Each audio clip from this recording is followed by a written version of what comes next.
All right. Welcome to Melanated Mexico's State of the Blaxit Union. Yeah, we want to thank you guys for joining us for the family meeting today. Wherever you're calling in from today, we hope that you've had a wonderful week. We thank you just for taking the time to join us because today we're talking about something really important, which is you have options. See. Okay. Yes. There's been a lot going on. Whew. Y'all, breathe. Yeah, just breathe. If you know anything about us, again, I'm Cece. Yes, and me amo Tristan. I'm Tristan. Come on, Spanish, Espanol. If you know anything about us, you know that we don't sit on the fear mongering. We move with logic. Yep. We move with sound factual information, and we move in faith. Yeah. Because at the end of the day, we all have choices to make about how to best take care of our families. And so what we wanted to do was create a safe environment today for us to talk about what is going on. Why am I hearing about so many people Blaxiting? Like, if you've already been on the front end of this, you know this has already been happening for some time now over the years. Yeah. But this year, it's especially wrong. Yeah, we got a lot going on, and there's several reasons why our community are moving across borders out of the United States, and we're going to cover that today. We're also going to do a recap over the series we just went through on the how, the why, and the where African Americans are moving to. We got a special reveal for CC we're going to talk to y'all about later. Then we're going to have some Q&A and some of the questions you got about living in Mexico, moving abroad, our life here, and just, things of that. We're going to open it up for you and then share the good news. Yes, we will. And tonight, this is dialogue, y'all. Over in the comments section, we're going to be pulling up your questions this evening. So if you come up with some questions that you just have been burning about, we really want to help address those. And if we don't know the answer, we'll be happy to point you towards a resource. But tonight, this is family style. This is conversation. Right now, I'd love for you to jump in the comments and let us know where you're joining us from. And then what's your number one country that you've been looking at?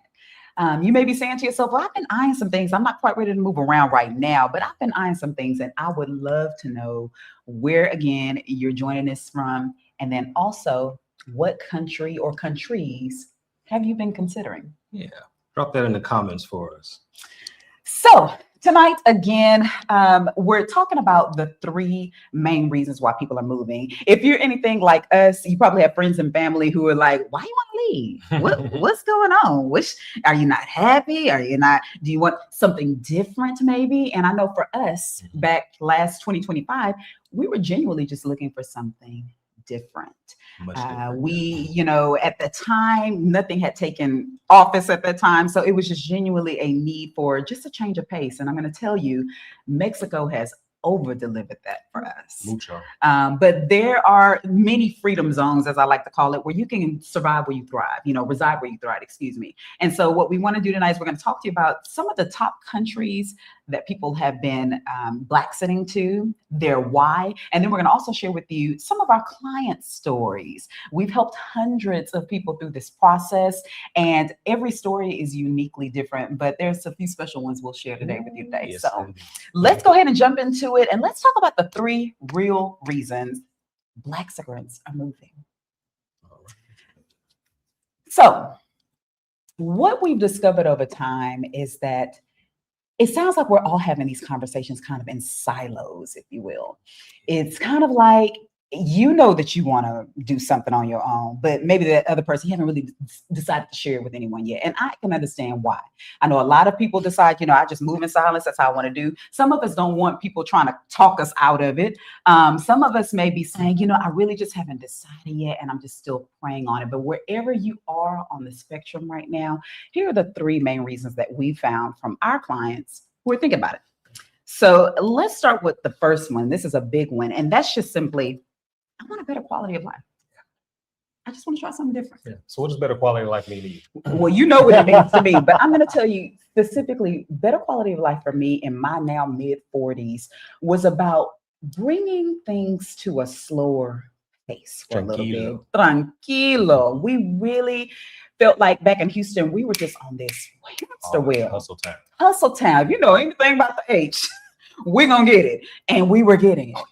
We spent all of our lives in Houston. Houston was wonderful to us. It gave us a very solid foundation. But at the time, we were doing a lot of travel around the world with our clients, showing them this beautiful earth. And we started realizing, hey, I think think there may be some other places that we might need to go out there and just. We have try more out. options. We have some more options. And so that's really how we ended in here in Mexico. You know, we ran a group travel business, Sunday Ventures, for 5 years, taking people to Maldives, Dubai, Egypt, South Africa, so on and so forth. And as you're over there in these countries, you're meeting other expats and immigrants from the United States. And you're like, well, what's life like here? And they're like, dog, so awesome. It has its challenges, but man, it is much better than what I was going through. So that opens your eyes and gets you to start saying, It all starts with that, that spark, that I wonder if. And then that's, long story short, kind of how we got here to Mexico. Yeah. And at the time we were doing all this exploring, of course, nothing was going on politically. So this was just truly, I just want to try something new, you know? So we decided that quality of life, along with that, was not only just a slower pace, but better quality food, more reasonable health care, more affordable cost of living. There were a lot of things that went into that quality of life, but I'm so glad we did it. But God. Seriously, I know that you probably hear this all the time on all the YouTube channels. Everybody telling you about, oh God, I just feel so much better and I eat healthier and cleaner. But the truth of the matter is, it's true. It's true. And there are many different countries that do it well, not just Mexico. So everyone has their own truth. You just have to find yours. But no place is going to be better than the other. There are things that appeal to you more, serve you more than maybe what home did. And maybe at this portion of your life, those are going to be a little bit more attractive. So that's going to be better for your situation. So when you hear people say the better, it's not downing another, it's just that their situation has improved for where they are in their life.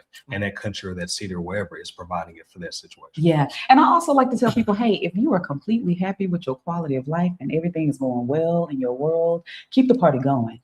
You know, this conversation is for those of us who are like, there might be something else better for me. This is for you. And even if you're unsure, you think it might be, I don't want you to feel pressured into thinking that everybody feels this way. It's not. It's what we like to call the chosen few. The chosen few, you know, just because someone does something doesn't mean everyone has to do it. You know, if you're comfortable in your home, your city, and your neighborhood, by all means. But if you want something different, you're looking for different opportunity, different cultures, this is a great opportunity. And guess what? You can always move back home. Yes, you can. You know, when we're talking to our clients are usually about between the ages of maybe like 40 to about 60 plus, all African-American families. They're in all different stages, though. Some ladies are single women. Some are moving with just their mother, families. We have a beautiful array of situations. But when it comes to quality of life, the thing that I hear the most for people is my stress level is on.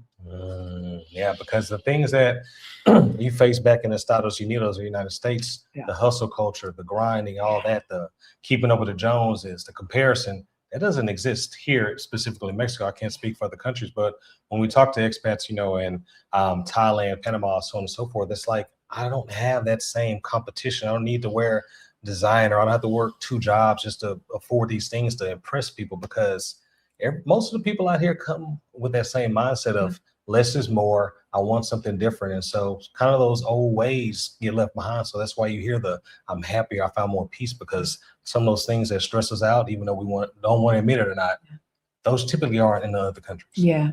So, you know, a lot of people always wonder, you know, what's the biggest difference between, like, what do you feel now versus what you felt back in the States, back in Houston? I'm gonna ask you, what do you feel now as a man? Because a lot of times, men, brothers, I'm here for you tonight. Like, we know a lot of times we're talking to women.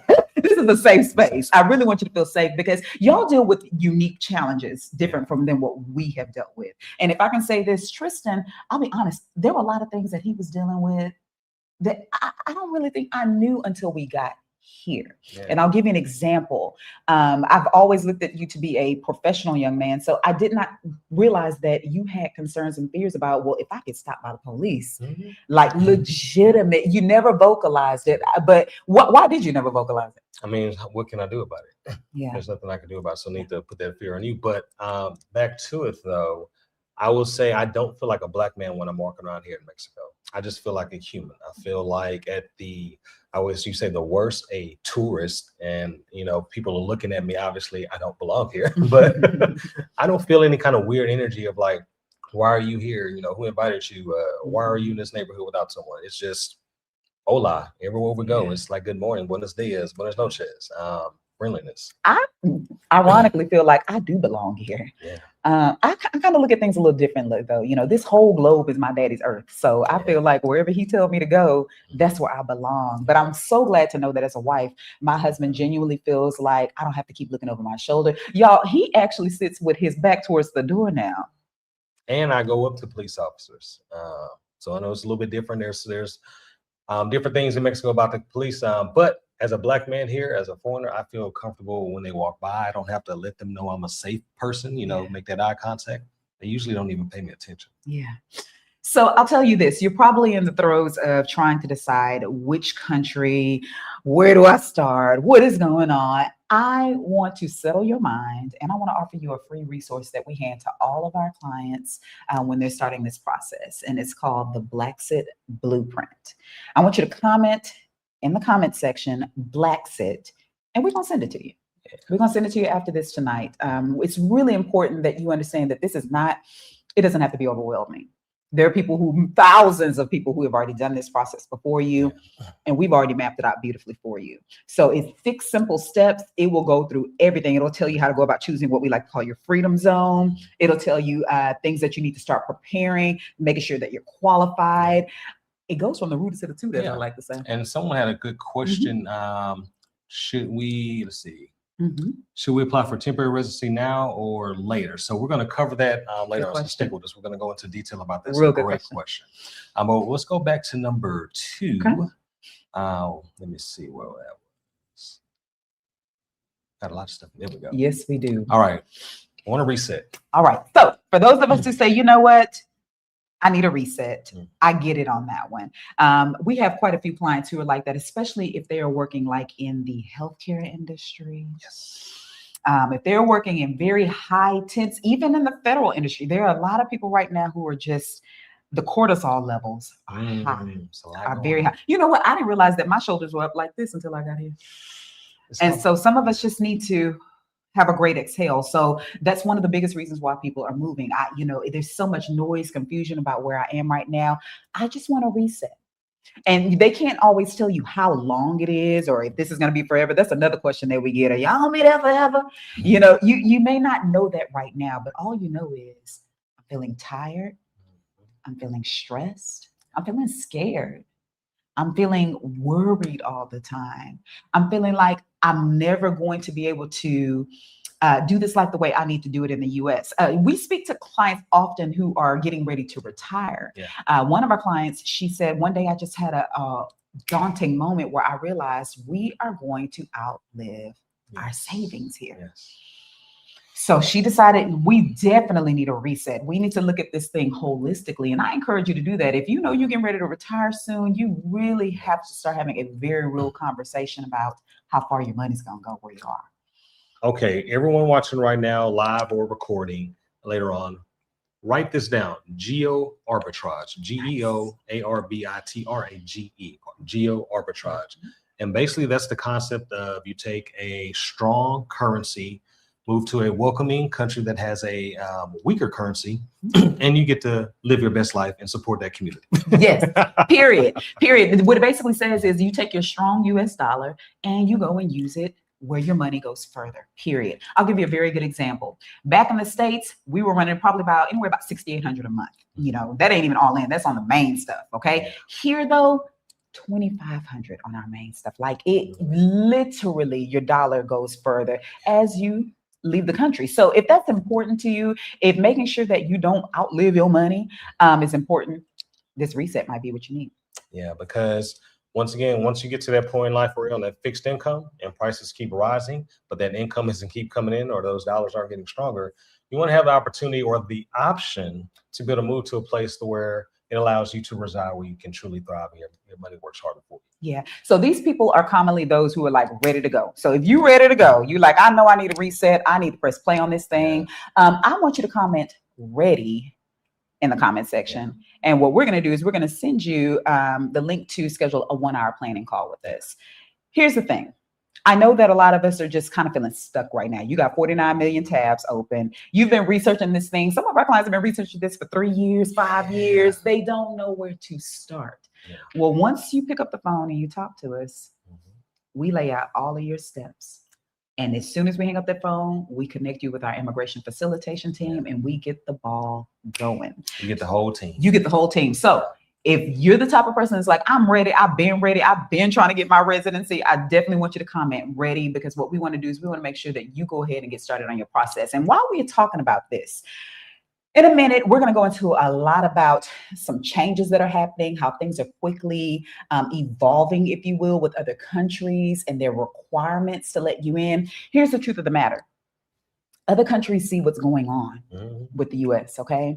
And they are adjusting, if you will, a lot of their policies, residency, citizenship, things like that. Not only just because of what's going on in the US, but let's be honest. I mean, I'll give you an example. Portugal had a pathway to a 5-year citizenship, and they just recently changed it to 10.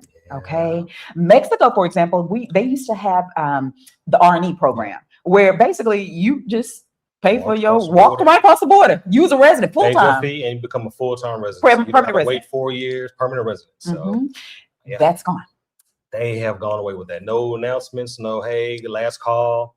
Bye. Yeah. So as you can see, things are changing quickly. So what we have been encouraging all of our clients to do, if you are in the stage of ready, we encourage you. Ready does not mean that you are ready to pack up your home, sell it, and move here. That's not quite what ready means. Okay. Ready means I'm at least ready to lock down what we like to call a permission slip, or I'm ready to get permission to live in another country when I'm ready to move there. Let's take a moment. Let's break down what residency is, whether it's Mexico, Thailand, Panama, whatever the country, as long as their visa is the residency visa. It's just permission to live there as a foreigner. I know immigration, B1 visa, green card, it gets very complex, but essentially these countries that we're naming, they have permission slips that allow you as an American citizen to live on their land with their permission. And now what this residency card does is not renounce or denounce your citizenship. It's not a Greek organization.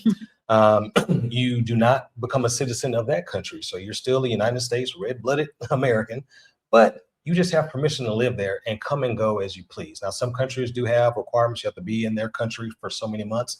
One of the reasons we picked Mexico is you can come and go as you please. And we're going to talk about that next in the backup plan, or residency backup plan. But you literally can come here, get your residency, fly back home, live your life until you're actually ready to make the move. But we're going to talk about that in a second. Yes. So again, I want you to comment ready if you're ready to move forward with planning your move and residency. Yeah. Okay.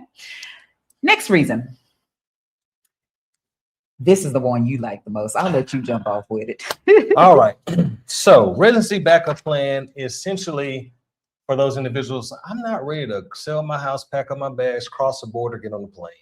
But I do like options, and I do like the option to be able to have that permission slip ready to go if I need it or when I need it, for whatever your reason or motivation for moving abroad is.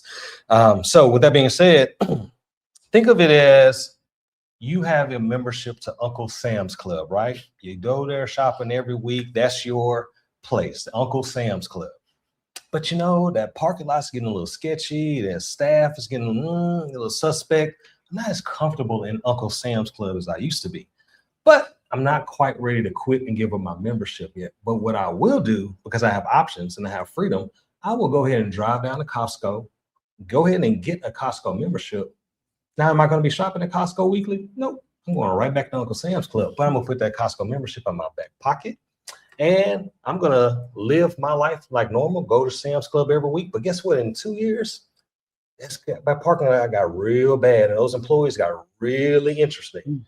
I'm not comfortable at Uncle Sam's Club anymore, so I'm going to go ahead and take my business to Costco. But guess what? I don't have to go wait in line. I don't have to go figure out anything because I already got the card in my back pocket, so I just go to Costco. And when Sam's Club gets a little bit more comfortable and more agreeable for me, I go back to Sam's Club, because guess what? I got 2 memberships that have legally allowed me and granted me permission to come and go as I please at the time of this recording. At the time of this recording. And I'm glad that he just said at the time of this recording. So in that analogy, and I love that analogy, by the way, as you can tell, Uncle Sam's Club is the US, and Costco is any country that you decide you want to have residency in. So I want to give you a few examples here of exactly what we're talking about, because I really want this point to drive home for you. The number one thing that we teach our clients is get you a residency backup plan. Most of our most of our clients are already in the, hey, I was ready anyway. It don't need to be no backup. But then there are a whole nother half who are in the process of a child is graduating from high school. They have 2-3 more years to work at their company before they can retire. All these people in their different situations still all lands back to now is the time to actually secure residency. Okay. Mexico does not, as he said, require you to live here at any time throughout the year, which is a big bonus because many countries like Portugal actually do. They say you must be here for a certain amount of time during the year. So you quite literally could jump on the plane, come down to Mexico, get your residency card, put it in your purse or your pocket, and get back to the States and close out your affairs and then make your move. So many of our clients do. So many of our clients do. It's most of them on average, it takes them about a year. One of them, though, it only took up 3 months, but it depends on just how you're moving. But what I want you to understand is now is the time to secure residency. And here's why. There's something that's happening in the States in November, or maybe not. We don't know. But what we do know is that it's best for our clients. Even when we're talking to the immigration facilitation team, they're encouraging us, tell your clients, go ahead and take care of that if you can prior to November. Yeah. And y'all know what happens in November, right? Yeah. Something that the nation, people marched for and things like that. Yeah. They were hoping it's going to make a big change. But if that big change does not come and you're not comfortable with Uncle Sam's Club, a Costco card never hurt nobody. So a residency backup plan, chew on it. If you're also in a situation, say you're a spouse and you have a spouse that's like, I'm just not ready. I don't know, blah, blah, blah. You can slow spouse down and say, honey, look, you don't even have to make a decision about whether or not we're going to move right now. That's not what I'm asking you to do. I'm just asking you to be okay with us going ahead and starting our residency process so we can have options, period. Yeah. Here's a great question from the audience. How soon is too soon to get a residency in said country? Great question. Honestly, it's really up to you. There's no too soon because literally you're going to a country and saying, hey, I'm filling out an application and going through an interview process to get permission to live in your country. Once they grant you that permission and you abide by their terms, it's just like going to Sam's Club or the library. You don't have to wait a month or 2 months or a year. It's whenever you and that organization have said, hey, can I get access? And hey, I'm not going to be moving here till this time. Is that okay? Yeah. Everything is fine as long as you're upfront and you understand what it is that you're trying to do. That's a very good question. This timing is all about your timing. And again, I want you to separate the two, especially if you're considering Mexico, I want you to separate the two big notions of I gotta get my residency and move. Like they don't go hand in hand like that. You can do, I get my residency right now and I may decide to move next year. Let's give some examples. We have a client, younger client, he and his wife came down here, got their residency card, went back home, ended up getting pregnant, flew back down here with their baby to renew their residency. They now have 3 additional years, but guess what? They flew back home to Texas. I have no plans on moving here in Mexico no time soon, but they now have the option to live here for 3 years with their baby anytime they want legally. That's it. If you're probably wondering, well, why Mexico? How did y'all choose Mexico? A plethora of reasons, but I want you to be sure to, we have a playlist where we talk about, why these countries, we rank the top 5 countries. And in a minute, we'll talk to you about a recap of what we did, but I just want you to know there are resources out here to help you decide where should I go to next? One of them being our playlist here that we'll share in a minute. Okay. Great question a little while ago. Any other questions? Nope. So that's it. So what I want you to do, if you're the type of person that you're saying, you know what, I want that residency backup plan thing, I want you to comment math in the comments section, okay? Because you're the type of person that's like, this sounds real good, but I need to see them numbers first. That Arby's,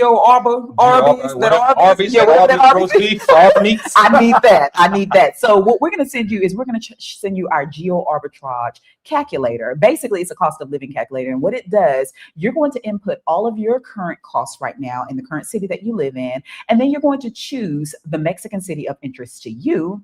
And then when you press calculate, it's going to give you an average of what you can expect to be paying here in the States. And it's going to show you annually how much you can be saving. Y'all, I think y'all think this is a game. Like you genuinely can save a lot. Imagine being able to have a modern 2-bedroom, 2-bathroom apartment for around $1,500 a month, all in. That includes the rent, the water, the gas, the internet. You just have to pay for the electricity, which in Mexico, depending on how much you use, can be around 100, 150 a month. If you're really kind of cheap with it, you can get away with $50 a month. So everything else is going to be very nominal. Groceries, maybe $400 a month. Eating out, let's say on average, $10 to $12 per plate per person. When you eat local. When you eat local, tourist traps going to be just like the prices back in the United States. So keep that in mind. But just start doing that math. Think about what your housing costs. Oh, we don't have cars. So no car note, car insurance, maintenance, gas, all of the above. Parking, things of that nature. It's very walkable, so we're a little bit more healthy. Gym is built into the building, so no gym membership. So you got to start thinking about, okay, how hard am I working for my money, and how hard is it working for me? And do I have the option to be able to go live in another country where it works harder for me, where I'm safe, comfortable, happier, and I'm around friendly people? So that's what we mean when we talk about geo arbitrage, and open your mind to letting your dollar work harder for you in another country. Yes. And I'm gonna tell you this, you're gonna hear people say, I live in this place, it's way cheaper than that, or I live up here, it's way. Define what you want your lifestyle to be. Right. I'll tell you right here and right now, we weren't doing no $200, $500 apartment. Okay. That's not the lifestyle that we want. But if that's the lifestyle that you want, the good news is, especially in Mexico, you can get it how you live it. You really can. And it's not necessarily that you're sacrificing or having to let things go. For example, we get weekly 2-hour massages for $35. So I just want you to understand that you're not sacrificing, you're not hitting the bottom of the slum. I think some people think, well, Mexico, and our apartment, the rent comes with 1 free cleaning per week. So we have 2 ladies that come in weekly, and all we have to cover is the tip. So That's it. So I guess what we're trying to help you to understand is that if you want your money to go further, you really should be considering looking at other countries later on. Yeah. So again, you're going to comment math if you want that geo arbitrage calculator, and we'll send that to you after this call. And granted, this is Melanated Mexico, our business and our brand, but also keep in mind Thailand, Portugal, Colombia, all of these other countries, Belize, have very low cost of living and have relatively safe neighborhoods that you can live in, not the entire country. And they're typically 2, 4, 6-hour flights away, so you can get back home if needed. So keep an open mind. Keep an open mind. I don't know if we're going to get to this later, so I just want to say it real quickly here. I know it's going to come up during this time. And I know the first thing you're going to probably think is, but is it safe? Okay. I love tackling this just right off the bat. Brothers and sisters, family, I want you to have a quick paradigm shift real quick, because often we get, well, is Mexico safe? The cartel this, cartel that. I want you to understand that you're not necessarily looking for a perfect place to move to. Okay, there is no perfect country. Every country has a seedy place that you shouldn't be in. Okay, but the name of the game is to find the areas that are more in alignment with what you're looking for, right? Because there are many. But what I want you to also understand is this is about minimizing risks. Okay, you're not going to be able to completely eliminate. We cannot tell you that you're not going to experience a cartel activity. We did in February. So we can't tell you, we're not going to paint no picture of bliss for you. This is not paradise. It's a real country with real issues. But speaking of real country and real issues, either now or later, go to Google, and we want you to do this for yourself so you don't think we photoshopped it. Type in how many active gangs are in the United States. How many active gangs are in the United States? Spoiler alert for those who don't do it right now. It's going to say approximately 33,000, 33,000 active gangs are in the United States. So anytime you walk out of your door, regardless of where you live, coast to coast, there's all the different flavors and variations of threats and organized crime around you. You got the mafia, Bloods, Crips, G's, all that variety. You got biker gangs. You got the KKK. You got law enforcement. So the threats is you do have grad chapters of the cartel in the United States as well. So there's threats all around. And let's not forget, when we go to Vegas, what organized institution runs Vegas? But yet we still go there and play. So just keep all of that in mind. We're to let you know that the threats that you see are real. They are real. But keep in mind, it's not like what you may see in the movies or on TV. So Right. I'll tell you real quickly after the February situation that happened here in Puerto Vallarta. First of all, 30 plus years, they had never experienced anything like that. Even the locals were like, no, say, I don't know what happened, you know? Yeah. But what I can say is that from our knowledge, no one was hurt. As far as civilians, things of that nature, we literally watched things unfold. We did not see anyone get handled incorrectly. What I would like to say is that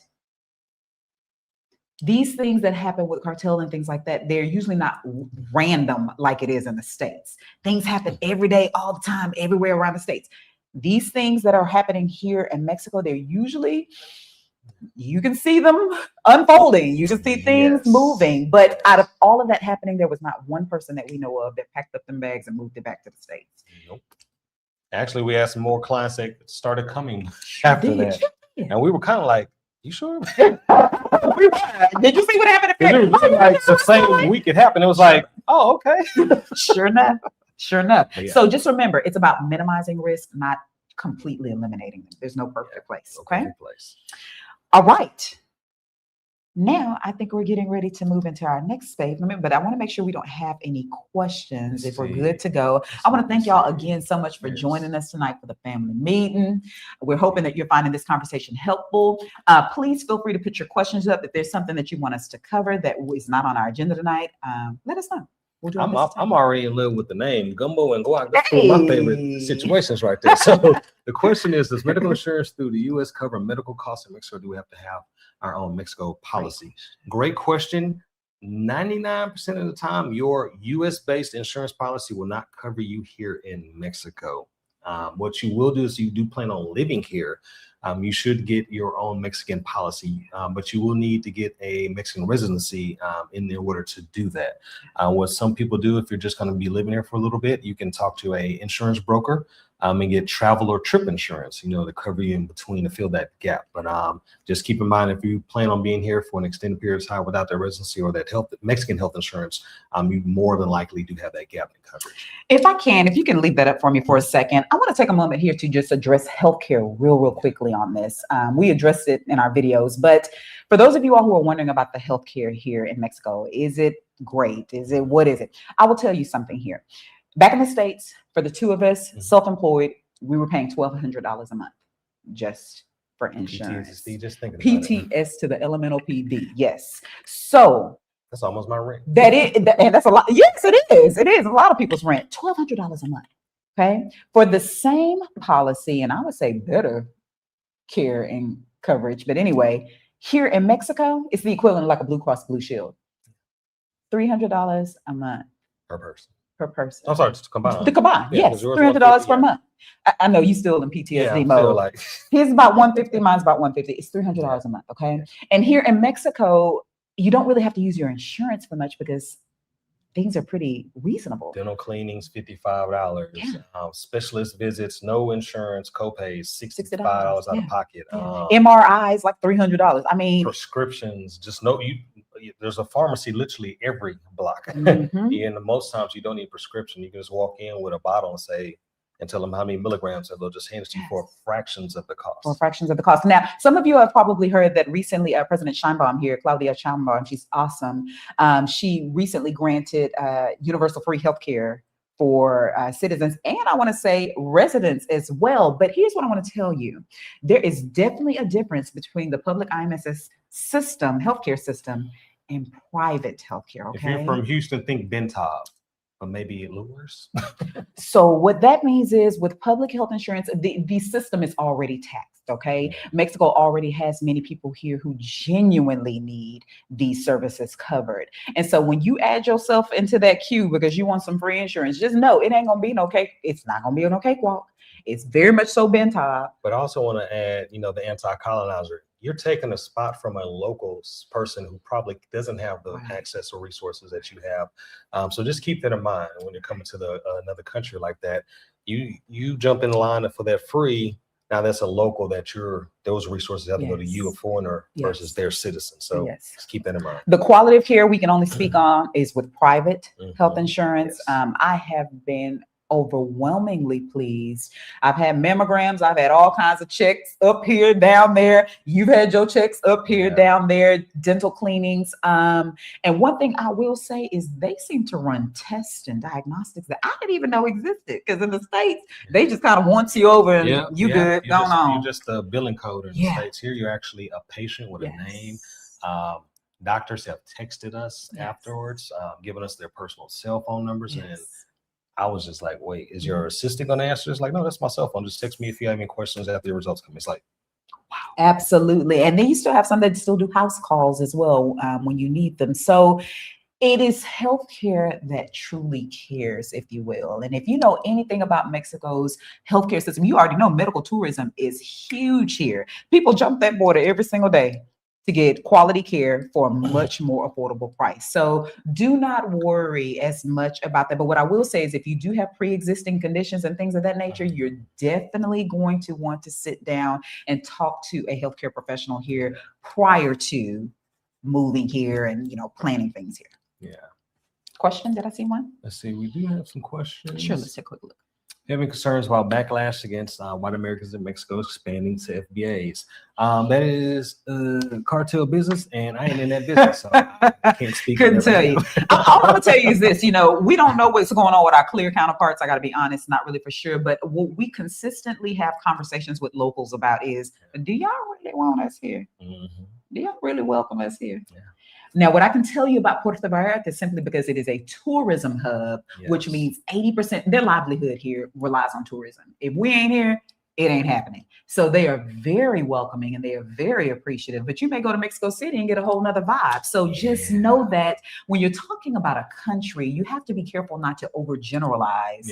All of that. I do want to touch that because that is a big thing that it gets trended in social media is the riots and protests in Mexico City. Those are real. We got to also realize, though, Mexico City isn't solely a tourist destination. It's one of the largest cities in North America with 22 million residents in there. So y'all crowding up their space. Yeah, quite literally. So you have destinations like your Cancun's, Playas, Puerto Vallarta, San Miguel, Cabo. Their industry evolves around foreigners coming to their land and spending their money. So they have no problem with you coming here and buying and spending, as long as you respect their culture, pay your taxes wherever they're supposed to go, and leave their culture alone. You typically have no problems from the locals. So that's been our experience after living here a year, some change. No complaints. We ask Uber drivers, taxi drivers, people that we just run into or hang out with. It's like, let's be honest, like, do you mind us in there? Like, oh, we don't mind at all. Like, as long as you're just respectful, try to learn language. And we've talked to dozens of people, real estate offices, and they all say the same thing. You're welcome. Bienvenidos. Yeah. All right. So let's do a quick 3-part series recap on what we just went over with our Blaxit Blueprint series. We created a brief series just to give you an overview of the who, what, why, where of all of this, okay? We're going to put I believe it's going to be in the chat. We're going to put a link to the playlist for you to take a look at those. But we started off with the why, which is why Black Americans are moving abroad in 2026 and the 5 real reasons. I'm not going to give it away to you and spoil all of that to you, but just understand that, again, our reasons are all very different, but it does not matter. Whatever your reason is, it may be genuinely time to start looking at other options. Okay. Let's see here. There was the 6-step roadmap, the Blaxit Blueprint, that goes hand in hand with that. And again, if you comment Blaxit, we will send you that 6-step roadmap that'll help you with choosing your freedom zone, understanding how to go about understanding requirements that the country has, how to go about packing up things, all of that fun stuff. Okay. Step by step. Everything we wish we had when we were fumbling through the process. Child, listen. And we were able to document the entire process. Most people don't record everything, document from start to finish. So we're able to document that and basically give that to you in the Blaxit Blueprint. So you can stop wasting time Googling, YouTubing, and get off ChatGPT. You got videos and documents that show you exactly what to expect. Absolutely. Part 2 on how. So how Black Americans are actually moving abroad. Again, the Blaxit Blueprint will be very helpful for you here as well. But I want you to understand that this is about your pace. Okay, this is not a matter of when the start clock starts and finishes. The sooner you get started on it, the better. But this is all about your pace, and we explain everything out on how with that video. And then the where. So where are we moving to? We're pretty much a lot of different places, I would say, but the main concentrated ones. You know, they say historically Blacks were all over the earth anyway, so we just kind of kept that tradition alive. So we're Vietnam, Thailand, Malaysia, Africa, so Ghana, Cape Town, all down Latin America. So you got Mexico, Panama, Belize, Ecuador, Brazil, Colombia. So we are pretty much everywhere. For the most part, you won't be alone when you move to these places. Like Black in Thailand has a huge, massive community. Here in Mexico, we have communities all over the 31 states, and mainly the 5 to 6, freedom zones that we like to call it, that we flock to. So. Yes. And in that video, we compare Mexico, Panama, Portugal, Colombia, Thailand. And in that, I'm not, spoiler alert, Mexico wins. I'm going to be honest. It wasn't because of us, though. It was the rubric that we used, which simply put a lot of emphasis on the fact that the proximity is why a lot of people start with Mexico. And notice I said the word start. I want to level with you here. Tristan and I, there are many other places where we plan on getting residencies too. But Mexico was a wonderful start. 2 hours from Houston, honey. With mama that came down, folks came down, friends. We seen everybody, hugged everybody. It's most social here than back home. You better say that. Our social calendar is on fleek. But yes, so I want you to understand that just because you aspire to move to Thailand, all this stuff, it doesn't mean that that's a dream deferred. It just means that for right now, let's practice a little bit with Mexico since it's right up the street. And the rules and everything are pretty laid out. It's very straightforward, if you will. Also, you got to let's look at mentally and conceptually. This is a big move, moving to a different country. You don't want too much difference. You don't want too much culture shock. Well, keep in mind, Mexico is right south of Texas. A lot of them feel like cousins, but there are a lot of amenities that we're used to. Several of them speak English. They drive on the same side of the road. You call 911 if you have an emergency. They have Walmart, Sam's Club, Costco, Home Depot.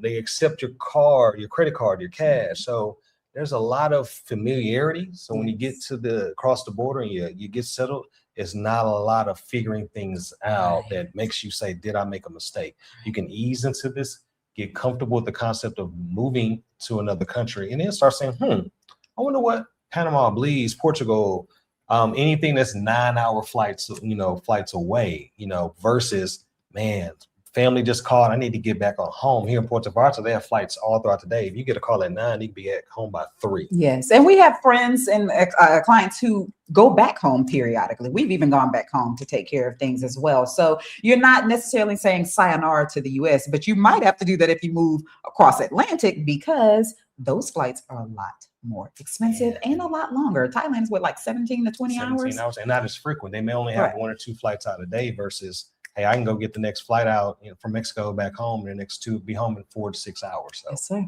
Yeah, and cheaper. Yes, sir. So the playlist link again is in the comment section.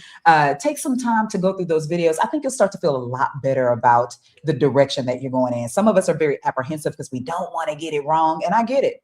Because you ain't trying to go back home. I get it. But if you take your time and walk yourself through this, you'll be okay. I also want to talk to people about the mindset of moving abroad. Now, let's be for real. Let's say you are where you are right now, but your job offered you a promotion or a raise across country, 6-hour flight away. Would you take it? Because it's the same process. You got to sell a home, pack up everything, get on a plane, learn a new city, get utilities, learn the culture there. So really, it's not too much difference from going to another country. You're still gonna have to figure out the same thing. It's just in a different language with different food. I'm glad you made that point, especially if you're somebody, if you've ever even moved across the states, it's the same thing. You have to get acclimated to a new environment, things of that nature. So whatever's holding you back from it, whether it be a language barrier, whatever those things, I encourage you to have a paradigm shift about that, because these are just merely learning new environments, if you will, not to be daunting. Yeah, there are going to be challenges and inconveniences, but You're going to pay rent like you would. You're going to go to the grocery store. You're going to talk to strangers. You're going to have to find out how you're going to make money. And you have to go out and socialize. Yeah. It's just with other humans of a different culture. Yeah. Try something new. All right, what else we got for them? So let's move right along here to some of our client stories. I think that it's important for you all to know that you are not alone. If you've been to our melanatedmexico.com website, you see all of our wonderful client stories. Those who are in what we call the immigration to income pipeline, some of them are working with me in securing remote work. Break down the income to immigration pipeline. I'm glad you asked. So, dear friends, family, we have had so many of these conversations, and they always start off with people being eager and excited and enthused. I'm ready to move to Mexico. Let's go. Bags are packed. But then they come to the very unfortunate realization that I don't have a job that's going to support me to be able to do that.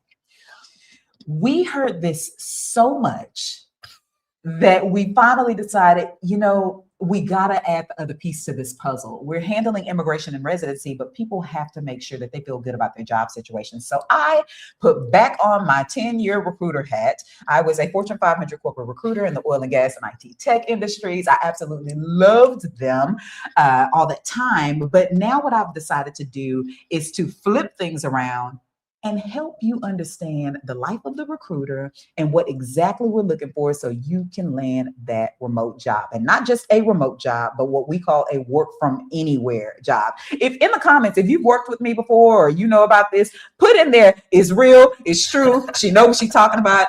That's exactly what I do. I help my clients understand how to go about getting a remote job so they can move abroad. So that is the income piece. And then once they have secured all of that, then we move them over to our immigration piece. Well, Tristan takes it over from there and he helps you with securing the residency. So I want you to understand we have a full service pipeline here, including our immigration facilitation team that we work with to ensure that you have a smooth process from start to finish. So I want you to know we listen, we hear you, and we genuinely try to provide resources that are going to help move the needle. I hope you found it helpful. Amen, amen. Was there a comment that just came up? All right, we got an old insurance client. Oh, Shout out to Hindu. Yes, ma'am. Yeah. And got the Plan B in Panama. Yeah. Congratulations to that. Mexico's the Plan C. She's going hey, there's nothing wrong with collecting residencies like infinity stones. I mean, like, collect them like passport stamps. It doesn't hurt. You got to think about it. You're going to a country, filling out an application, paying a fee for that card. If they grant it to you, why not? Yeah. And you may be asking, why I need to do all that for? All I can say is if you are paying any ounce of attention of what is going on globally, not just back in the US, but globally, you will understand the importance of making sure that you have options. Yeah. And a lot of things, and let me say this, a lot of countries are making changes. They're not closing doors. We're not fear-mongering you, but Google these. Look at what Thailand is doing right now in Bali with influencers.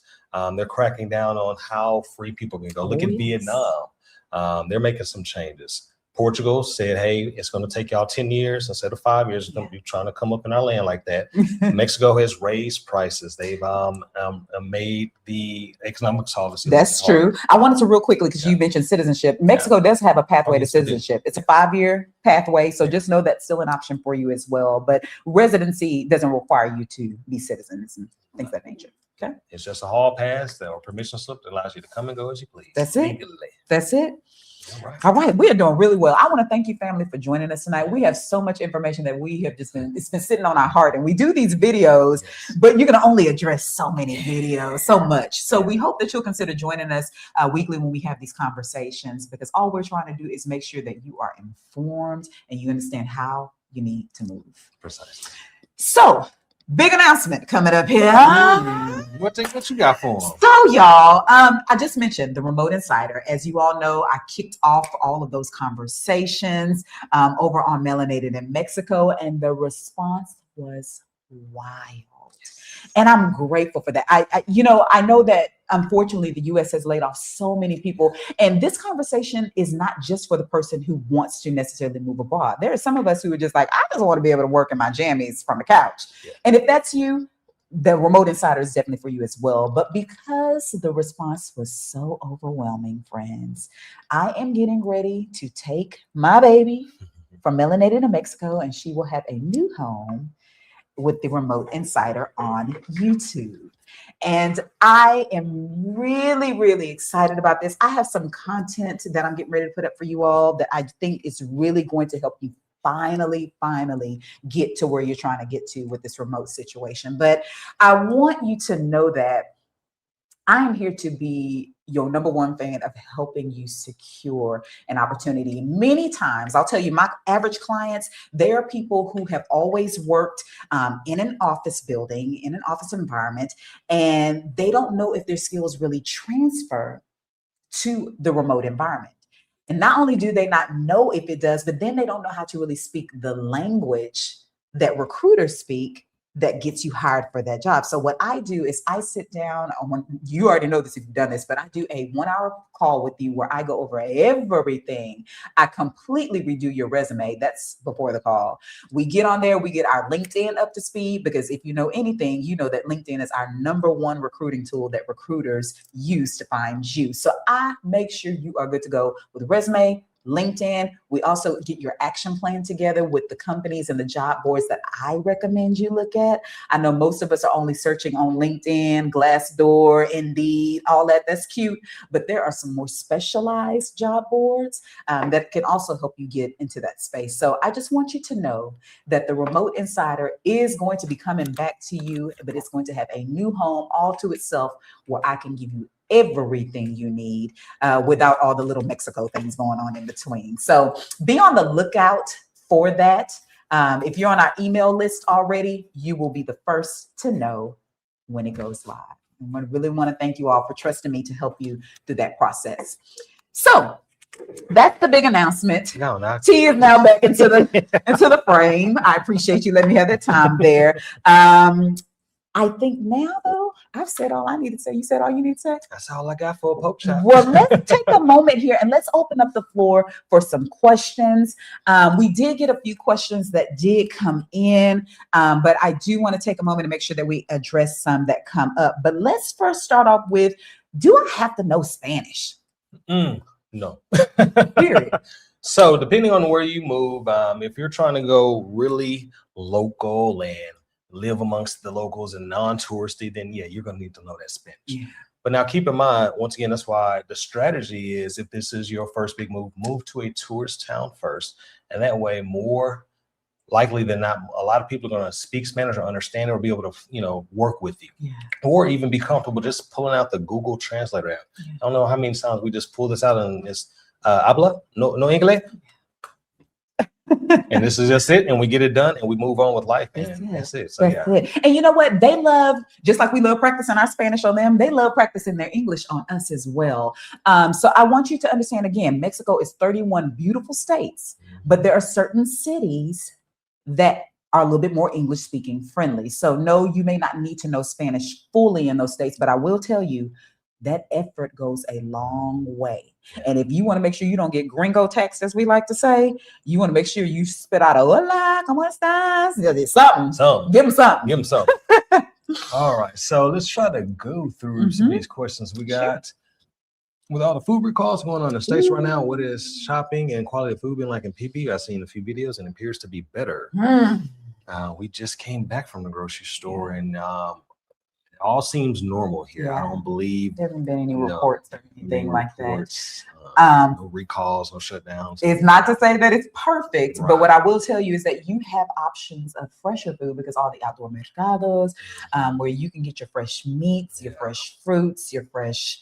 So without all the chemicals. Without all the chemicals, the people, you hear it all the time. People report feeling so much better. Tell them about your inflammation you used to have. Yeah, so I used to have to take prescriptions for inflammation. I believe it was the food I was eating back home. It was. Got down here, just started, eating a little bit better, cooking more, and I don't have to take the prescription anymore. So have been taking it in 6 months and don't have the inflammation I used to have. So it's been a true blessing. It really has. And as for me, I don't feel heavy and sluggish and sleepy after meals. We don't get the itis. We don't get the itis. Yeah, we ain't got that. We healed from itis, y'all. Yeah. All right. So we are not involved directly with Guatemala. We're familiar with Puerto Vallarta, but I'm sure we can get some resources for you over there. Let's see what else we got here. Yes, we do. We do have a system like 911. Oh, If you yes. have an emergency, you literally call 911 Oh, and an yes. ambulance or police officer will come to you. Oh, yes. Just the same. This is for Cece. Will you be hosting a WFA webinar anytime soon or Will working with you one-on-one be the best way? Thank you, Meg Pank. I appreciate that question. Yes to both. I will be hosting a webinar coming up here pretty soon. What we're going to do is we're going to make sure the Remote Insider YouTube channel is established.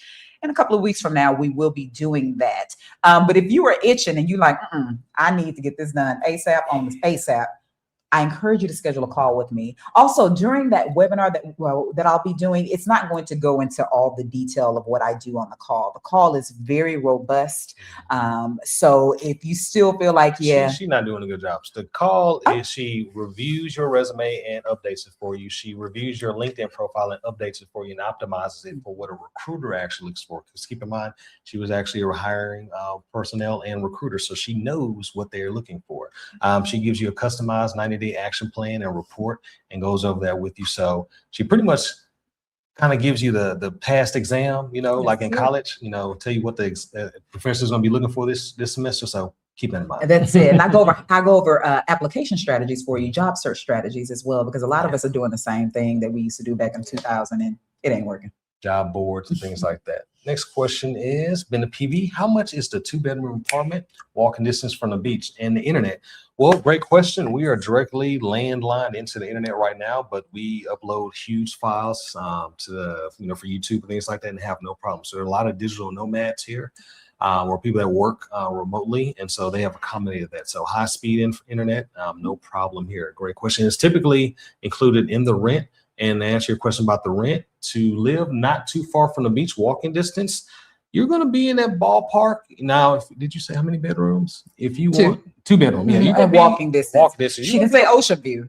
A walking distance. Oh, well, then you're going to be around 1,800. Yeah, I say around 1,800 to 2,000 a month US dollars, and that's going to be 2-bed, 2-bath. This facility most likely will have an on-site gym, 24-hour security, 24-hour gated security. And so you'll probably be a 3 to 5 minute walk from the beach. Yeah. Now, if you want to be right on the beach, you're probably around 2,500 a month. Yep. Yeah. The closer you get to the beach or the better your views are, like, of course, you're going to spend a little bit more. But most people that we know are between about maybe even 1,500 to about 2,000, 2,500. It just depends on how luxe do you want your lifestyle. Exactly. Because you can get it how you live. Yes, you can live in the back with the chickens and the roosters, or you can live in the high-rise penthouse. We have we have some friends that got access to a penthouse and they're spending less than $1,500 a month. So yeah. Viva Mexico. So we got another question. As a psychotherapist and social service worker and an aware person, it's no secret that many Hispanics do not like Blacks in the U.S. How is your energy when you are living there and not vacationing? Great question. First of all, that question was well worded. I really appreciate you getting to the root of this. The biggest thing I'm going to say is, first of all, in Houston, back in the States, we had many Hispanic friends. My little best friend was Hispanic. So, our dynamics with the Mexican culture is a little different than probably most. So that's why it wasn't a big deal to us to move up around here. them. I mean, neighbors, school. With school. Yeah. So my experience has always been, they love us. We have a good time together. We share many more similarities than differences. They love good food. We love good food. They down for their family. We down for our family. It's the respect that's there. I love seeing how they'll just walk up to Tristan sometimes. Hey, brother, unfortunately, you probably have had some bad run-ins in the States with Hispanics, just like you have with Blacks and just like you probably have with whites. But here in Mexico, I have received nothing but love. And I mean, to the point where people have just met us. Can we go to dinner? Can we sit down and talk? Like, they are, if anything, they're honored that we would even want to move here. I remember one time we told someone that we moved and they were like, wait, you left the US to come here to be with us?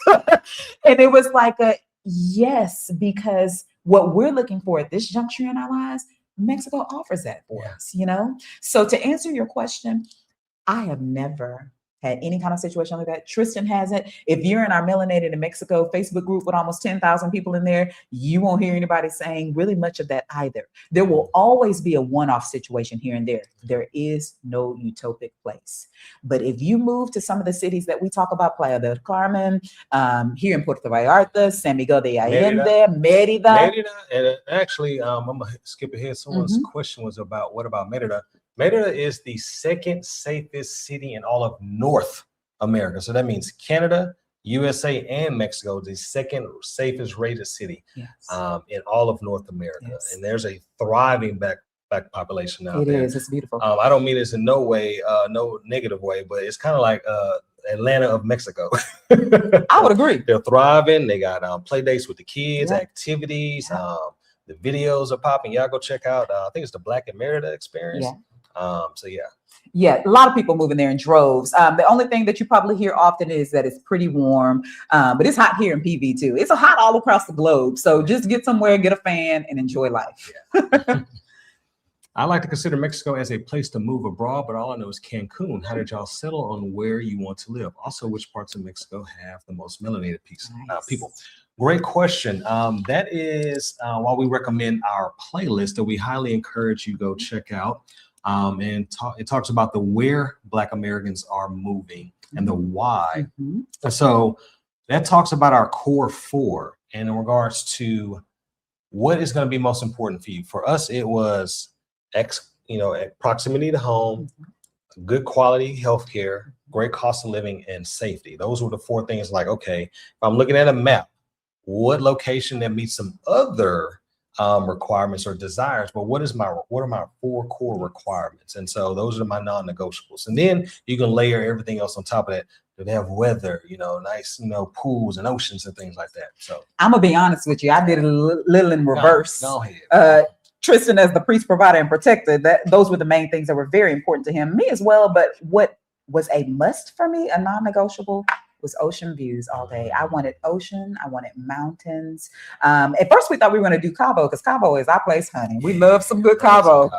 But it just didn't quite sit. It didn't quite give us that authentic feel of Mexico that way we wanted to feel it, to be honest. Still great. We'll still go and visit. But Puerto Vallarta, so then what we did is we went to YouTube and we started looking at places that give you the Cabo feel and vibes, but have more the authentic Mexico local feel. And Puerto Vallarta won, hands down. We got to put a little bias on here because we do live here in this where we're based. But when you look at it, you have the airport that is right connected to the city versus Cabo and other places. You got to drive 40 plus minutes to get to the town of civilization. You have the lush green mountains and the beautiful ocean and a marina. So you get 2 for 1 versus just having one. You get the proximity to home, 2-hour flight from Houston.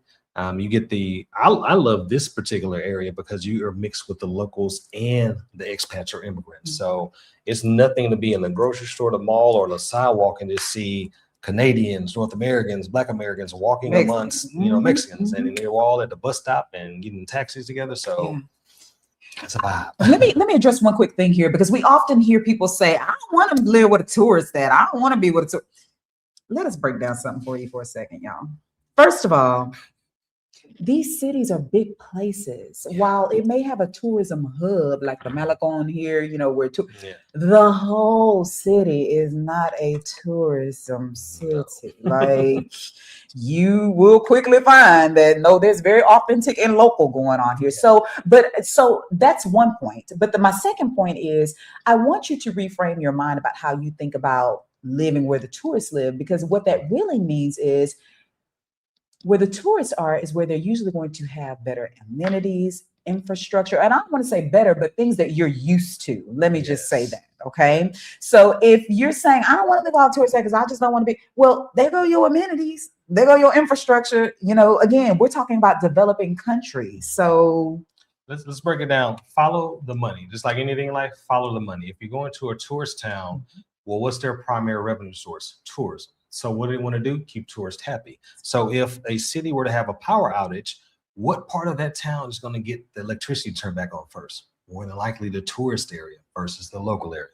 It is what it is. It's unfortunate, but For instance, water. Right now, some cities are having issues with water. Locals don't have easy access to it. The tourist areas is still flowing. So we're not saying that in out of judgment or anything like that. It's just the facts. So they're going to put more infrastructure around the tourist And areas. before you start getting your feelings hurt about the fact that you have water and somebody else doesn't have water, right now where you sit right now in the States, you have water and somebody else does not have water. Gary, Indiana. So I want us to be real clear when we start wanting to feel altruistic about things. Like, you already living what you're saying you don't want to live. So let's just put things in the right perspective and understand that living in a more touristy area, if you want to call it that, means usually there's going to be infrastructure that you're used to and need. Great questions. Great questions. What are some common mistakes people make when relocating? Ooh, I'm going to tell you this. With Mexico, so some people think, okay, so because a lot of countries do require you to get a lawyer in order to set up everything, they think that Mexico requires that too. And so they go out and spend out all this money for a Mexican lawyer when all they really needed was a reputable immigration facilitator, which again, we provide services to. So you got to understand that whatever one country requires does not necessarily mean that's what the other country requires. And I think what happens is, as we're watching YouTube, we start jumbling stuff all over the place and thinking it applies. So that's a big one. They waste unnecessary money. What would you say? They try to bring a lot of stuff with them. And this isn't Mexico specific. So if you move abroad anywhere, bringing all your stuff, shipping is expensive. So, you know, we've heard clients get quotes for $3,000, $6,000 to move their furniture. A lot of the places here, specifically Mexico, and probably where you're looking to, are probably going to be fully furnished. So when we got off the plane here in Mexico and moved into our apartment, we just unloaded our 10 bags. And it already had the plants, the bed, the furniture, the pots, pans. We've been here a year. We've only bought to put in the house a printer and a fan and a pot. And this is our second apartment because everything has come furnished. So you really don't have to worry about that. So I hope that answered that question. Yes, and that was a very good question. That was the second one. That was a third one that I wanted to mention as far as mistakes that people make. If you're going to move into Mexico, trying to relocate without a facilitator. If you try to get Mexican residency without a facilitator, God bless you. Good luck in the patience that He's bestowed upon you. So let me level with you, because I know what's going to happen. As soon as you get off this live, you're going to go in a group and somebody going to be like, I did it by myself. You don't need no facilitator. You don't need no relocation experts. You don't. But what they're probably not telling you is maybe this is the second time that they had to try to do it. Because let me tell you something. The DIY do-it-yourself project days with Mexico, those are just about over. Like, there are so many moving pieces to this, and we regularly, daily see people getting denied. It's so unfortunate because you spend so much time, money, effort, energy, but they're not showing up either with the right documents, or it's always something. It's always something, which that is why we encourage all of our clients. If you're working with us, you got to work with our immigration facilitation team, because we don't have time for you to be upset about the fact that you got declined and all this other stuff. So there's no perfect situations, but we find that the clients who actually use our services and the immigration team, it's a smooth ride. All right, we got a lot of questions. We're gonna try to keep up with everybody. No problem. No problem. We appreciate your time here today, y'all. We might go a little bit over, but you're welcome to stay on while we address these questions. So sorry for the repeat question. I was typing. Sorry about that. She answered that. Oh, she got it. Do you feel like there's a better time of the year to apply for remote jobs? You know, that's a great question. So here's the truth of the matter. Every company has its own cycle. You know, quarterly, they're bringing people in, they're moving them out. I will tell you, as you get closer to the end of the year, I mean, everybody getting tired, they're ready to sit down somewhere. You know, December obviously wouldn't be. But I would say there is not necessarily just a perfect time. I'd say if you see jobs out there, that means somebody's hiring. Let's apply. Good question. All right, questions on Baja, not Tijuana or Cabo. We have not been over there, so we can't honestly give you. We've only been to Cabo San Lucas. So. But I encourage you to propose that question in our Melanated in Mexico Facebook group. And if you're not there yet, you are missing out on so much. This community, if you're in the Melanated in Mexico community, I just want you to drop a fist for me in the comments. Like, I absolutely love our group. It is the most helpful. If you have questions about pretty much anything, somebody's already in there. There are those of us who are Black who have been living in Mexico for 20, 30 years. Like, it's some people, it's not even a thing. So they're more than willing to share the information and knowledge that they have. So please propose that question. Great question. Meg has a question about the water. Yeah. Can we drink it? That's a good. I've heard since a kid that you're not supposed to drink the water. So let's talk about that. Again, we have to be really careful when we talk about Mexico as a whole. Again, it's 31 states. There are some areas that are a little bit more developed than others. I will say in Puerto Vallarta, they have a system that is a little bit more up to date. But we still encourage our clients, do the big gallon waters. How much are those gallon waters that we Probably get? like $2, the 5-gallon jugs, you 5 know, gallon. like those Arca gallons, Yeah. you know, you put them on top of the bill. They get delivered. We use tap water, and once again, that's another benefit of being a tourist area because the water is going to be a little bit better treated and plants and things like that. So we use the water for boiling tea, coffee, Even our ice. We'll do ice yeah. as But well. our drinking water comes from the filtered, 5-gallon. When we're brushing our teeth, it's fine. But if we're like, yeah, we'll, yeah. We're gonna drink that filtered water. But we have not had any issues. No Montezuma's revenge, and we haven't had any clients either.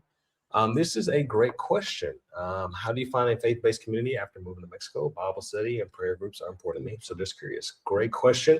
That's going to depend on the city that you move to. I know here in Puerto Vallarta, they do, and the Brothers and Sisters Facebook group, you can check them out.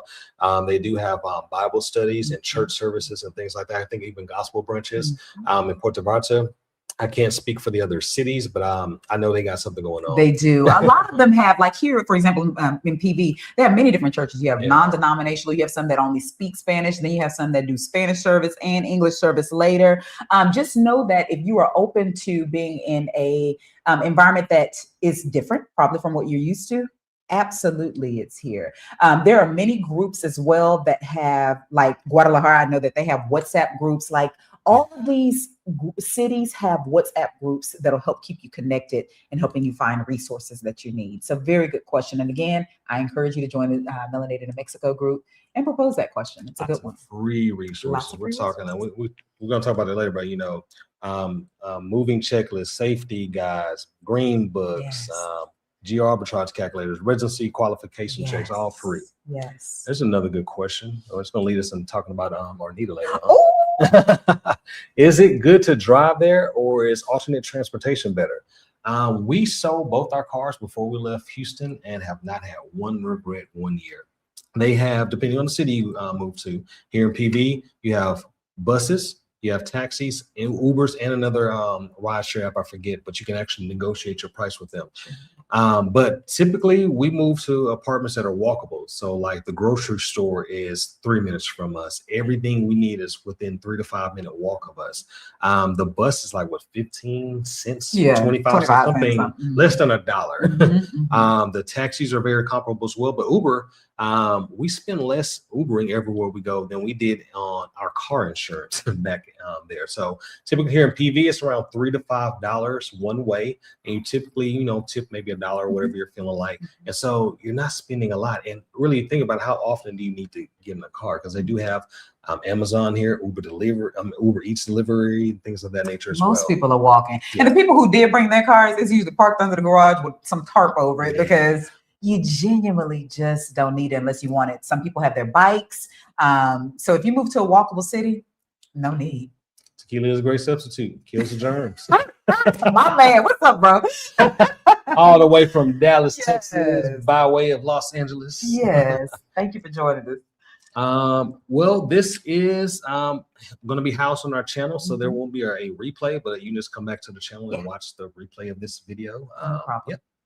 And be sure to join our email list. We also keep you updated there as well. Yes. I think that's all the questions.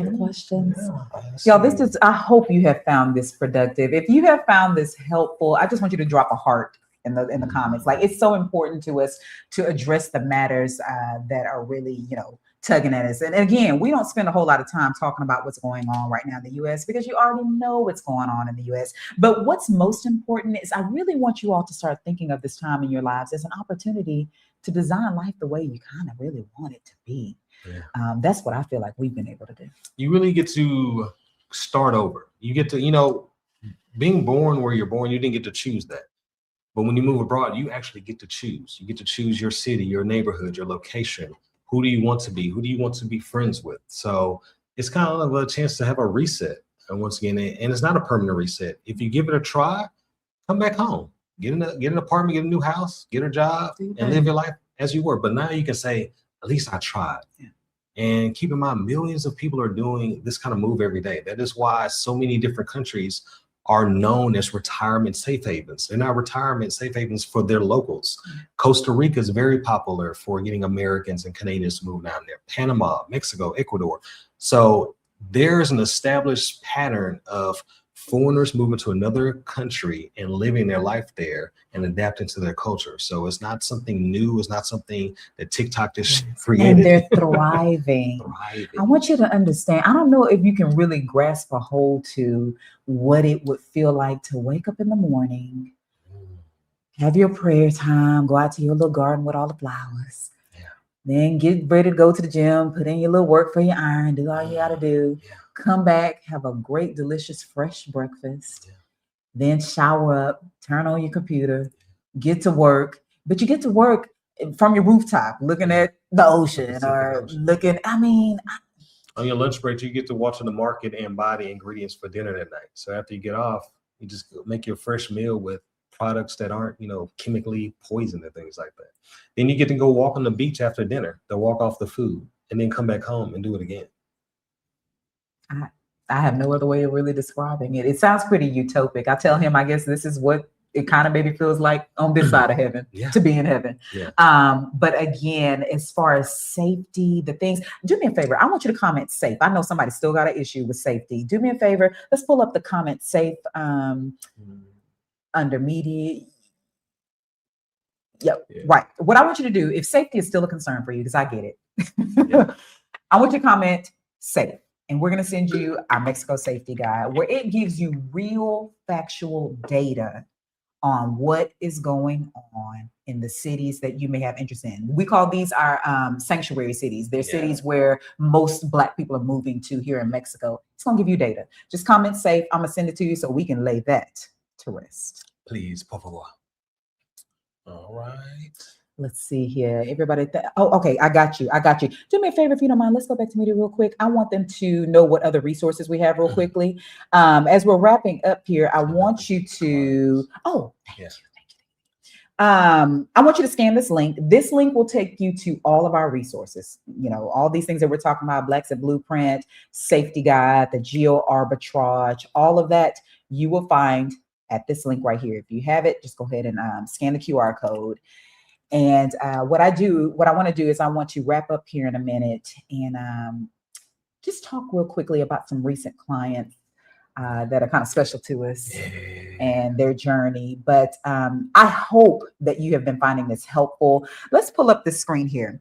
It is not lost on us that this is a tremendous move, a tremendous decision. It impacts more than just you. It impacted more than just us. We left behind many people who care about us, but the good news is, especially living here in Mexico, is that we don't feel very far from them. We feel like we can still reach a hold to them. So I don't want you to feel like you're just abandoning all that you know necessarily by moving abroad. But those faces that I just popped up on the screen, they came from different walks of life, different cities, different situations. The Wire family is the family that Tristan was telling you about, the young couple that came down here, got their residency squared away. Then they came back with their little one here just a couple of weeks ago. We had a wonderful breakfast and sat down and caught up, and they've renewed their residency. So as you can see, they use the Plan B route. And if that's you, okay, this is the perfect time to schedule out a Plan B. Okay. Then you have, I believe that was Jeree. Oh, she's awesome. So Jeree, I love Jeree because Jeree was not playing. You hear me? Jeree, the minute we got on the phone with her, she's like, okay, up next, my scouting trip. Let me go and plan that with y'all. Booked the 1 hour call, scouting trip. That girl got her residency. She's a single mom, has a wonderful son. I believe he's about 11, I want to say. 13. And plays baseball. And so she came down here to make sure that Mexico was going to be a good fit for her son. And her son is quite resilient. And I hear a lot of kids when they move down here, they show that resiliency pretty well. I know a lot of parents are concerned, well, how will my children do? Well, she brought him down here after she got her residency, and we got a chance to meet with him, had dinner with him, and he has a good head on his shoulder. He's like, I'm gonna miss my friends, but my mom wants this, and it's gonna be fun making new friends and a new challenge. So she took him to Puerto Vallarta as well as Querétaro. Yes. Querétaro is another one that a lot of us are kind of starting to take a look at here, city-wise. I think that it's cooler temperatures a little bit too. It is a little caliente. Yes, indeed. Who do we have? Oh, Alexis. We got a 2-for-1 on this one. My girl, Alexis. She is all right. So Alexis is from Chicago originally. Alexis has had dreams of living here in PV for as long as she can remember. And I am so excited that she and her mother have recently actualized those dreams and having moved here. I want to say it's almost been a month. You gotta give them enough credit. Sold the house. Come on now. Moved the mama down. Hey now. Got a new house. Mama got her own little kind of quarter. Casita. Yeah. Casita. Both got their Mexican residency, and they're both here thriving. So, a lot of clients are like, what about my mom? What about my dad? My parents? Get them their residency card and bring them down here. Because guess what? Let's be real. It's going to be less expensive for your parents, for you to take care of your parents down there. Housing, 24-hour care, things of that nature. So kind of think about that. And also your parents' funds. How much further are they going to stretch in the Estados Unidos of the United States? Could they stretch further down here? So these are some conversations start happening with your parents. Hey, mom, dad, it's my responsibility to take care of you.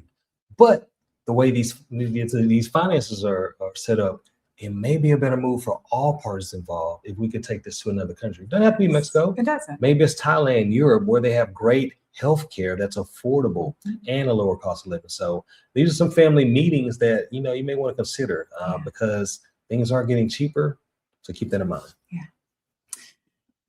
And then we have Tamika. Tamika was sweet. Tamika actually was looking at moving to Mazatlán. And so she wanted to make sure she did everything right. She was like, go on and give me that facilitator because I need to make sure that all the I's are dotted, all the T's are crossed. And we worked with helping her get that secured. And so I want you to understand that, whatever city you're thinking about moving to Mexico, it does not matter. We are here to help ensure that you have a smooth process. That 1-hour planning call, again, if you're interested in doing a call with us where we will sit down and give you a 90-day action plan customized specifically to your situation and walk you through everything and making sure that you are actually eligible, your numbers line up, you have everything lined up with the paperwork. I mean, we want to make sure that by the time you hang up that phone, you're off to the races on getting your residency completed.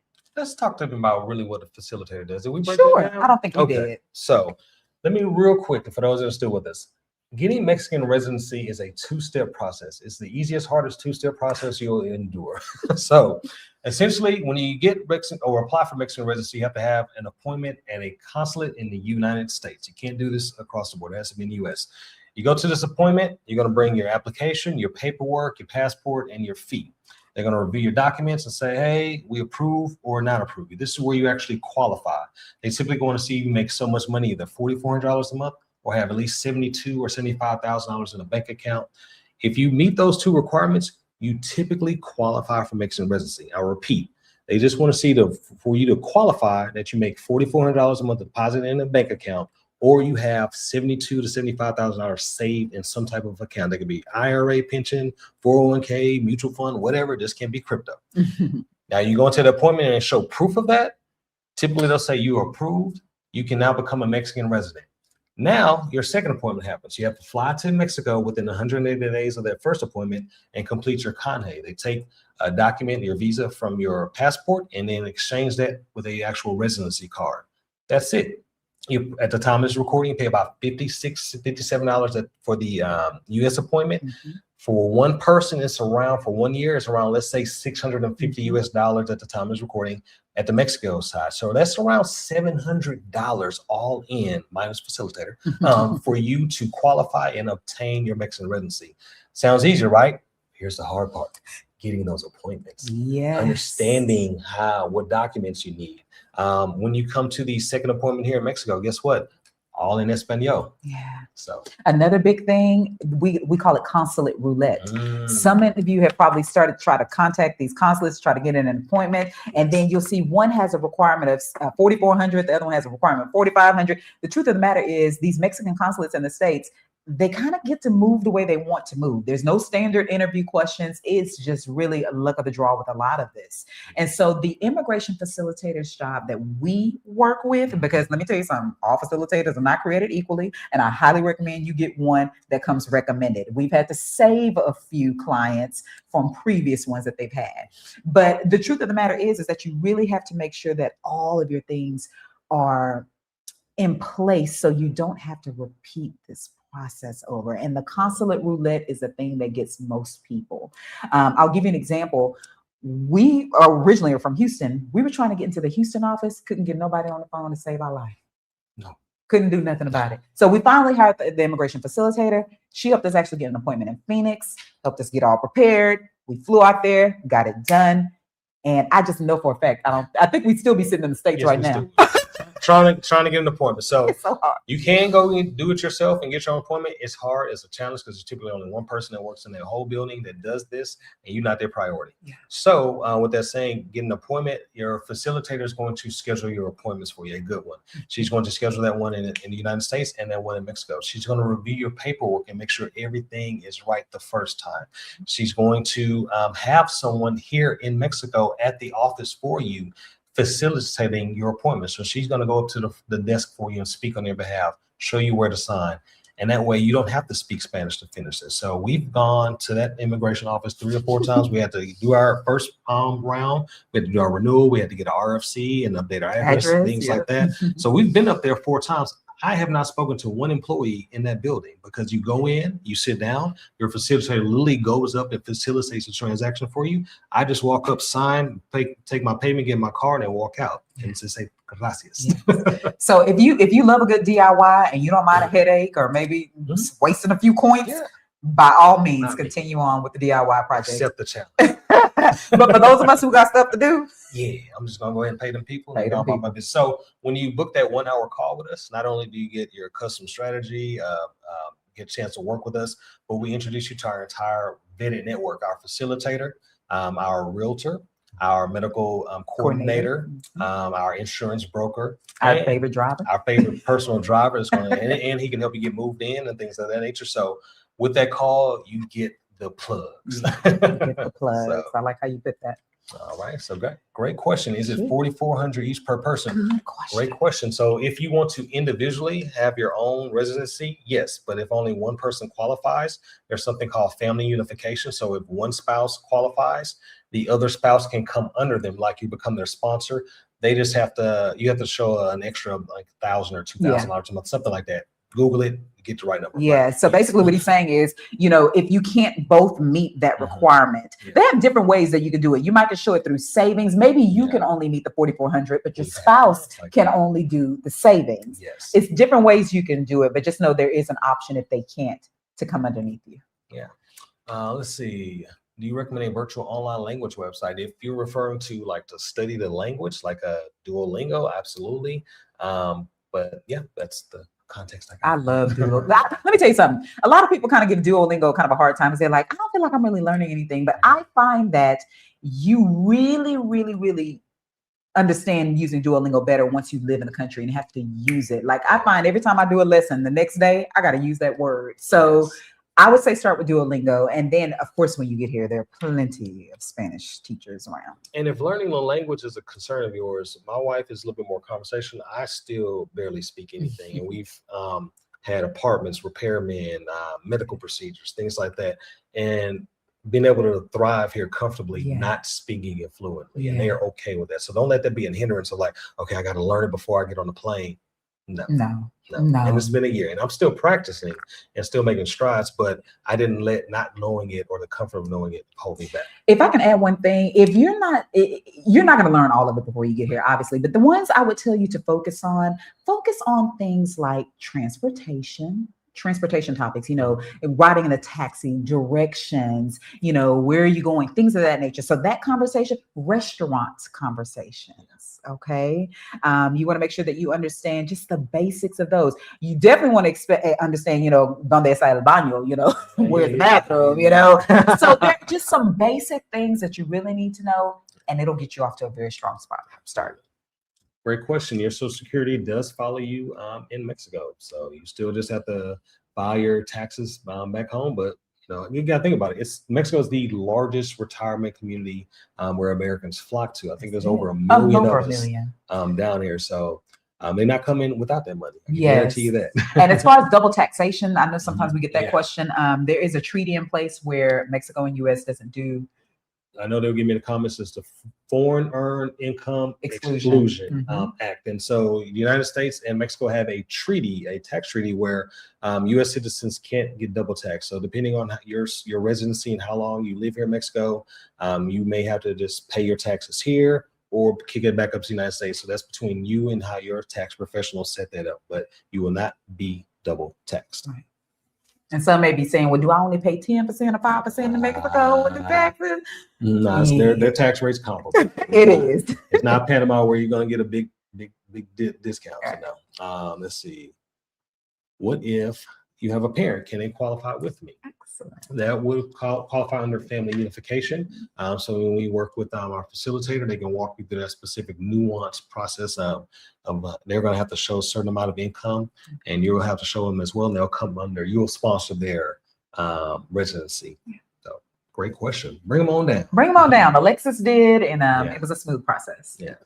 I agree. Duolingo is awesome. Duolingo is awesome. We have one client, Arnita, who drove from Dallas, Texas. Is Arnita on this call? Boy, I wish she was. Arnita, if you're on here, say something. But Arnita has such a unique experience. We're going to actually end up interviewing her because she has plenty to tell you about driving across the border. But she was like, you better make sure all your stuff is in order. Quite an experience. She drove down here by herself. So and it was quick too. I feel like we only worked with her for like 30 to 60 days. Like 3 months, Yeah. So like we had a 1 hour call with her, and she was like, okay, I'm locked in. I'm gonna get with your facilitator. I'm getting my residency. Next thing I know, like 2 weeks, 3 weeks later, she came down for a scouting trip. She came down for a scouting trip and got residency. Yeah. And it was like, okay, that was fast. And then she was like, I'll be back in 2 weeks. I'm just gonna wrap up everything, close, sell a house. And we was looking at each other like, yeah, right. 2 weeks. Do you know how long it takes to sell a house? 6 months or a year. 2 weeks later. Texting us talking about, hey, where y'all going to dinner? I'm driving down. I was like, driving down? What? She was here 3 months flat. So it's about how quickly you want to do it. Ours was about a 6-month process. From start to finish. Once we scheduled the call with the facilitator, until we booked a one-way flight with 10 bags and landed in Puerto Vallarta. Have y'all ever booked a one-way flight? Let me talk to y'all. It's interesting. You're in the airport, you're sitting there, at the gate, and you're like, where's my other ticket? Oh, I'm not coming back. I don't need a return ticket. It's very surreal or something. It is. Yeah. All right. Any other questions? Y'all have been outstanding tonight. I do hope that this has kind of whet your palate to, I can do this. I have options. There's nothing wrong with me at least exploring it. I may not pull the trigger for another, 1, 2, 3 years. That's okay. But one thing that I want you to leave with tonight is understanding the importance of going ahead and locking in your residency for a few reasons. One, the requirements usually go up annually. So you may qualify this year, that 4,400, 75,000, all that might be in place this year, but next year, if it goes up, it may count you out. And so what I want you to understand is we tend to think that we got all day to do stuff, right? And then everything will be the same when we're ready. It'll be there. It'll be there. Yeah, not always. Things change. Just in a year alone, we've seen Mexico make 10 major changes to their residency process. So I just want you to understand that if you got it now to do, lock in your paperwork. Lock in your paperwork. So hopefully I see a lot of calls in the chat so I can send you all the link and you all will decide to go ahead and move forward with at least your residency process. Yeah, because once again, you get the residency card. You don't have to move right away. You don't have to sell your house. Right. Go back to Uncle Sam's Club with your Costco card. Keep shopping as usual. And then once you're ready, now you just come to Costco, wherever that Costco may be, Thailand, Mexico, Costa Rica. It's not Dallas. That's it. So y'all, if tonight brought you any ounce of clarity, I want you to hit the subscribe button and I want y'all to stay with us on this journey. Every week we drop new content to help you move the needle forward, regardless of where you're trying to move to, Mexico, Panama, Portugal, wherever. I want you all to consider us a resource to helping you get some clarity and confidence around this. We're a relocation plug, so. Talk to us. Talk to us. Again, thank you so much for joining us for the Blaxit State of the Union call. Next week when we go live, we're going live on Sunday again, I believe, at next same week, time. next Sunday at 3. Same time. We're going to get everything in place so we can talk about some new stuff that I think will help you all. We got some new formats. Going to show you a little bit of PV. So we got some things cooking. We're going to do some interviews. Hey, if you are a expat here in Mexico and would like to be interviewed, let us know. We're looking for some people that we can talk about your experience, and so obviously our audience can understand what your story was like. Leaving the United States and starting here, and are you thriving? Yeah.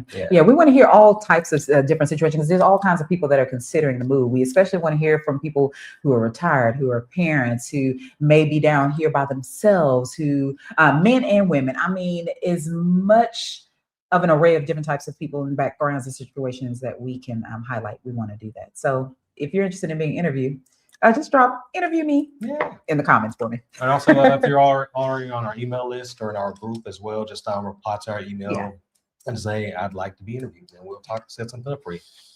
But we have so enjoyed this time. I want to thank you all who stuck over with us a little bit past the time, the hour. But again, I do hope that you found this extremely, extremely helpful. We thank you for all of your kind sentiments. And if you plan on moving here to Mexico, we want to hear from you. Yeah. But wherever you decide to reside, we hope you thrive. Yes, indeed. All right. Well, y'all stay blessed. Y'all be sure to join Melanated in Mexico. Go to the website, get some of these free resources, and book that 1-hour call if you're ready for us to get you across the border, because this is the overground. Bro. Come on here. I like that. Harriet Tubman would be proud of you for making this move. She really would. Because honestly, at the end of the day, our ancestors, they fought for us to have options. They didn't fight for us to have to stay in the U.S. They didn't fight for us to have to do anything but to have options. If you think your ancestors had the option to get to Mexico, Thailand with what's going on right now, you think they really stay there? Really? Do what you feel is best for you and yours, but please don't make someone else feel bad because they've decided to exercise their options. What's your friend say? And that's their business. Auntie Tab. All right, y'all. Thank you for your time this evening. And we look forward to seeing you again next week, same time, same place. Be blessed and reside where you thrive.